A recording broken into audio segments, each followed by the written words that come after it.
अस्सलाम वालेकुम नाज़रीन, सराब पर किताब से मुखातिब है। पाकिस्तान में इस वक्त तमाशा बना हुआ है और ये तमाशा आम आदमी का, सफेद पोश का, पाकिस्तान के मिडिल क्लासिए का, लोअर मिडिल क्लासिए का बना हुआ है। तनख्वाहदार जो तबका है पाकिस्तान का, उनका भुरकस निकल गया है। लेकिन पाकिस्तान में फिर बंदर केला लगाया जाता है, कभी अदालतों में बंदर केला लगाया जाता है, कभी मीडिया में बंदर केला, और पाकिस्तान में शदीद तरीन ड्रामेबाजी होती है। एक खबर आई है, उस खबर के मुताबिक चीनी के ऊपर, यानी जो चीनी हम रोजाना की बुनियाद पर खरीदते हैं, जो हमारे रोजाना के एक मामूल का हिस्सा है, उसके ऊपर शहबाज और डार हुकूमत में 85 रुपए 1 किलो के ऊपर प्रॉफिट कमाया गया। यानी तकरीबन 85 रुपए तक मुनाफा 1 किलो के ऊपर कमाया गया, और ये मेरी और आपकी जेबों से निकाला गया है। बिजली की एक यूनिट 55 से 60 रुपए पर अभी लोगों को मिल रही है। लोग सड़कों के ऊपर मौजूद हैं, खरीदारी नहीं कर सकते, यानी भुरकस तबाही उनकी निकल गई है। और अभी जो खबरें आ रही हैं, पाकिस्तान के जो प्राइम टेलीविजन है, उन्हें हिदायत जारी कर दी गई है कि जो एहतजाज है, जो बिजली के बिल्स के ऊपर हड़तालें हैं, जो मार धाड़ है, जो लोग सड़कों के ऊपर मौजूद हैं, उसको अपने कम से कम दिखाना है, या फिर अगर खबरों में दिखाना भी है तो आखिर पर जाकर दिखाना है। यानी पहले आपने इमरान खान, शहबाज शरीफ, फलाना चला गया लंदन, फलाना इधर आ गया, फलाना ये कर गया, फलाना वो कर गया, काकड़ साहब ने ये पहन लिया, काकड़ साहब ने वो पहन लिया, पहले आपने ये दिखाना है। और उसके बाद जाकर जो आखिर में आपने खबरें देनी है, वो ये देनी है कि मुल्क भर में एहतजाज जारी है, लोगों ने हड़ताल की हुई है, पहिया जाम हड़ताल है, और लोग सड़कों के ऊपर मौजूद हैं। तो एक तो ये है कि आम आवाम को, पाकिस्तान के आम मेहनत कश को, गरीबों को तमाशा इस मुल्क के अंदर बना दिया गया है, और इस तमाशे को सब देख भी रहे हैं, लेकिन इसके ऊपर कुछ करने के काबिल भी नहीं है। अब एक और सुप्रीम कोर्ट की जानिब से एक बड़ी पेशरफ्त हुई है, और बड़ी पेशरफ्त हुई है या फिर एक दफा फिर मजाक हुआ है, ये समझ से बाहर है कि सुप्रीम कोर्ट के जो फाजिल जजेस हैं, उन्होंने इलेक्शन कमीशन ऑफ पाकिस्तान ने, यानी सुप्रीम कोर्ट ने यह कहा था कि 14 मई को पंजाब के और खैबर पख्तूनख्वा के, खासतौर पर पंजाब के 14 मई को इंतखाबात होने हैं। तो मई तो गुजर गई, 14 मई भी गुजर गई, जून भी गुजर गई, जुलाई भी गुजर गई, उसके बाद अगस्त भी तकरीबन गुजर गया है, सितंबर शुरू होने वाला है। लेकिन आज जाकर सुप्रीम कोर्ट के 3 रुकनी फाजिल बेंच ने, मुअज़्ज़ज़ जजेस ने, जो इलेक्शन कमीशन ऑफ पाकिस्तान ने 14 मई के इंतखाबात के हवाले से नजरसानी की अपील की थी, उसको डिसमिस कर दिया है, उसको मुस्तरद कर दिया है। तो मुझे समझ नहीं आई कि 14 मई भी गुजर गया, इंतखाबात भी नहीं हुए, शहबाज हुकूमत भी खत्म हो गई, निगरान हुकूमत भी आ गई, तो आज चीफ जस्टिस और फाजिल जजेस को क्या यानी सोच आई कि उन्होंने कहा जी वो जो उन इंतखाबात के, वो 14 मई के इंतखाबात की जो नजरसानी की अपील है, उसे हम डिसमिस कर देते हैं, क्योंकि इलेक्शन कमीशन ऑफ पाकिस्तान के पास कोई ग्राउंड नहीं है, और ना ही election commission of Pakistan elections की तारीख में कोई रद्द बदल कर सकता है, और 90 दिनों के अंदर इंतखाबात होने जरूरी है। एक तो बात बड़ी वाज़ेह है कि पंजाब के अंदर जो इंतखाबात और खैबर पख्तूनख्वा में होने थे, 90 दिनों के अंदर होने थे। इंडियन सुप्रीम कोर्ट के जज मार्कंडे कारजू बार बार ये कहते रहे, उन्होंने लेटर्स भी लिखे पाकिस्तान के फाजिल जजेस को कि ये 5 मिनट का फैसला है, 5 मिनट के अंदर फैसला दें, और अगर फैसले के ऊपर अमल दरामद नहीं होता तो पाकिस्तान भर की अदालतें बंद कर दें, ताले लगा दें अदालतों को, या फिर जो हुकूमत है उनके खिलाफ कंटेम्प्ट ऑफ कोर्ट के नोटिस जारी करें। तो उमर अता बंदयाल साहब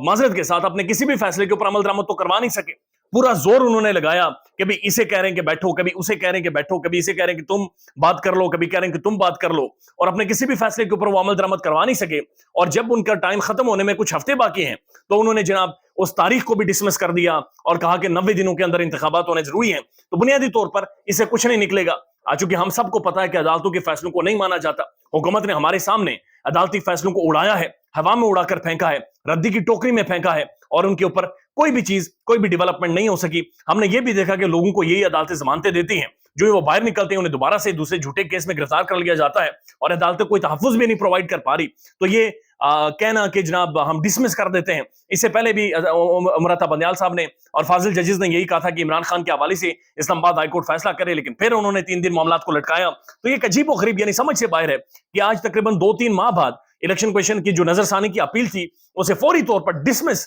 करके चीफ जस्टिस उमर अता बंदयाल साहब जो चले गए हैं। उसका मतलब क्या है? एक तो इंटरप्रिटेशन ये भी आ रही है कि जो 90 दिनों का फैसला था कि 90 दिनों के अंदर अपने इंतखाबात करवाने हैं, वो फैसला दोबारा से जिंदा हो गया है। यानी कानूनी तौर पर 90 दिनों के अंदर जो इंतखाबात नहीं करवाएगी, वो सारे लोग मुजरिम ठहरेंगे, वो सारे लोग 2 नंबर ठहरेंगे, और उन सब के खिलाफ कानूनी कार्रवाई हो सकती है। लेकिन अगेन ये एक इशारा भी है फ्यूचर के लिए कि जो इलेक्शन कमीशन ऑफ पाकिस्तान इस वक्त ये कह रहा है कि केयर टेकर सेटअप, यानी काकर साहब का जो सेटअप है, ये लंबा चलेगा, और 90 दिनों में शायद जो कौमी असम्बली की या पाकिस्तान की जनरल इंतखाबात है वो भी नहीं हो सकेंगे। तो उस हवाले से भी एक इशारा दे दिया गया है कि जनाब हम 90 दिनों से आपको आगे नहीं जाने देंगे। साथ साथ ये भी डिस्कस होता रहा कि चूंकि इलेक्शन का एक्ट में तरामीम करके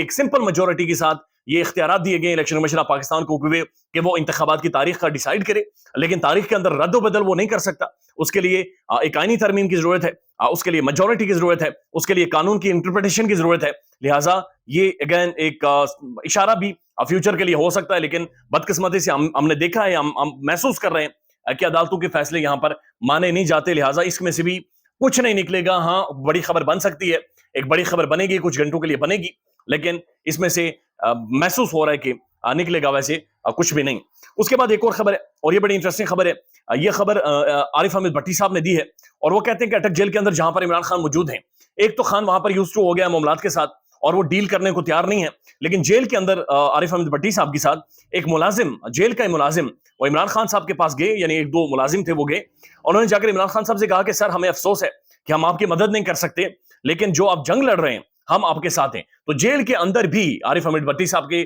مطابق جو جیل کے ملازمین ہیں وہ بھی خان کے ساتھ کھڑے ہو گئے، اور خان اب وہاں پر بڑا کمفرٹیبل بھی محسوس کر رہا ہے. ایک ویڈیو سرکولیٹ کر رہی ہے سوشل میڈیا کے اوپر، اور یہ 5 منٹ کی ویڈیو ہے، 5 سیکنڈز کی ویڈیو معذرت کے ساتھ، بڑی مختصر ویڈیو ہے. اور اس ویڈیو کے مطابق پاکستان کے مختلف بازاروں میں شرٹس بکنا شروع ہو گئی ہیں، اور ان شرٹس کے اوپر لکھا ہوا ہے کہ قیدی نمبر 804 بیرک نمبر 3، اور ان کی بڑی ڈیمانڈ ہے، بہت بڑی تعداد میں لوگ جا کر خرید رہے ہیں. اس ویڈیو کو نیچے آپ جا کر کمنٹ دیکھیں تو ہزاروں کی تعداد میں کمنٹس ہیں، لوگ آن لائن آرڈر کرنا چاہ رہے ہیں، لوگ مانگنا چاہ رہے ہیں، لوگ کہہ رہے ہیں ہر بازار میں ہونی چاہیے. تو یہ بڑا ایک الگ طرح کا میچ پڑ گیا ہے کہ ایک طرف ایک بندے کی مقبولیت کو توڑنے کے لیے اس کے اوپر کیسز بنا کر جیل کی کال کوٹڑی میں ڈال دیا گیا، لیکن دوسری طرف اس کی مقبولیت، اس کا جو شہرت ہے، اس کی جو ایک برانڈ بلڈنگ ہے، وہ ہر چیز میں ہو رہی ہے. یعنی ایک بیرک اور ایک قیدی جو نمبر الاٹ ہوتا ہے وہ بھی اس وقت اس ملک کے اندر ایک برانڈ بنا ہوا ہے. اور لیکن جو ڈالر ہے، وہ جتنی عمران خان کی مقبولیت ہے، ڈالر بھی اسی سپیڈ سے اوپر جاتا جا رہا ہے. اور ابھی تک اطلاعات کے مطابق ڈالر تقریباً 322 روپے کا بھی اوپن مارکیٹ میں ڈالر نہیں مل رہا، اور 306 سے 7 روپے کا انٹر بینک میں ڈالر آپ کو ہارڈلی ملتا ہے. تو ڈالر کی اونچی اڑان ہے، ڈالر بڑھتا جا رہا ہے، مہنگائی بڑھتی جا رہی ہے، عوام کا بھرکس نکل رہا ہے، تباہی نہیں کر رہی ہے. لیکن دوسری طرف کبھی سپریم کورٹ ڈسمس کر دیتی ہے، کبھی سپریم کورٹ تاریخ دیتی ہے، کبھی سپریم کورٹ کہتی ہے یہ بیٹھ کر بات کریں، کبھی کہتی ہے وہ بیٹھ کر بات کریں. کوئی بھی بیٹھ کر نہیں بات کر رہا، لیکن جو عوام ہے وہ سڑکوں کے اوپر بلک رہی ہے، وہ سڑکوں کے اوپر کھڑی ہے. لیٹس سی کیا رزلٹ نکلتا ہے. خیال رکھیے گا اپنا. اللہ حافظ.